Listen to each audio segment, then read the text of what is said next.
ইলিশ মাছের রসা কার কার পছন্দ? ইলিশ মাছ যেভাবেই রান্না করা হোক তা দিয়ে এক থালা ভাত অনায়াসে খাওয়া যায়। প্রথমে কড়াই গরম করে নিয়ে তার মধ্যে সাদা জিরে আর কালো জিরে মিশিয়ে ফোড়ন দিতে হবে, আর একটা শুকনো লঙ্কা।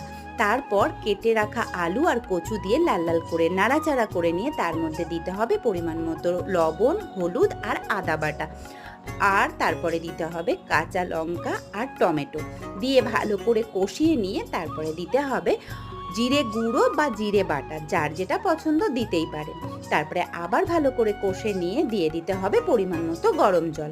জল ফুটতে দিয়ে যখন কচু আলু সিদ্ধ হয়ে আসবে তখন দিয়ে দিতে হবে কেটে রাখা বেগুন। আমি কিন্তু বেগুনটা ভাজি না, কাঁচাই দিই। তারপর আপনারা চাইলে মাছটা কাঁচাও দিতে পারেন, ভেজেও দিতে পারেন। আমি কাঁচাই দিয়েছিলাম, এভাবেই আমার ভালো লাগে। তো এভাবে রান্না আপনাদের কার কার পছন্দ?